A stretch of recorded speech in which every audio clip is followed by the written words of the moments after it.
Autre tête-à-tête matinal, celui-là du côté de Bordeaux. Alain Juppé et Emmanuel Macron se sont retrouvés pour un petit déjeuner, un entretien avant que le maire ne rende son écharpe pour entrer, vous le savez, au Conseil constitutionnel. Alain Juppé qui a rendu, vous allez l'entendre, un hommage appuyé au chef de l'État.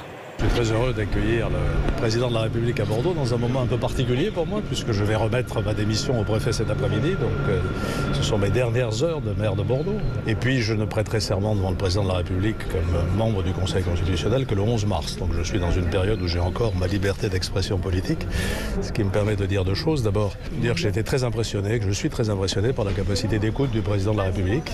Il a encore prouvé hier soir à Pessac. C'était très impressionnant, il connaît bien les dossiers.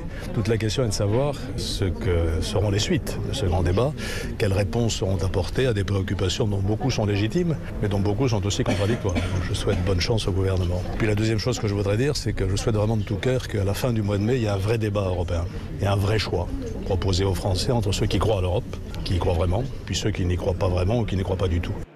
Stéphane Place, dans la foulée, les deux hommes ont rejoint les élus de Gironde pour l'étape bordelaise du grand débat, non sans une certaine émotion pour Alain Juppé. Oui, c'est vrai, dans cette salle art déco de la résidence préfectorale où est réunie cette cinquantaine d'élus locaux de la Gironde, c'est d'ailleurs Alain Juppé qui a pris la parole le premier et qui a tenu à dire au président de la République, assis juste à côté de lui, que c'était un privilège de vivre ici avec lui ces dernières heures en tant que maire de Bordeaux.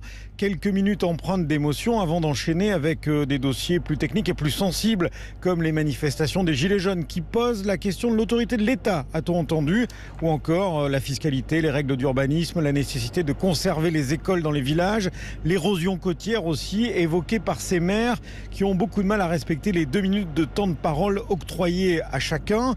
Durant 2 heures, Emmanuel Macron a écouté, pris des notes avant de livrer, c'est ce qu'il est en train de faire, des précisions et des réponses. Cette réunion organisée dans le cadre du grand débat devait en principe s'achever à 13h, mais tout porte à croire qu'elle va aller bien au-delà. Merci Stéphane Place à Bordeaux pour Europe 1. Il est 12h42.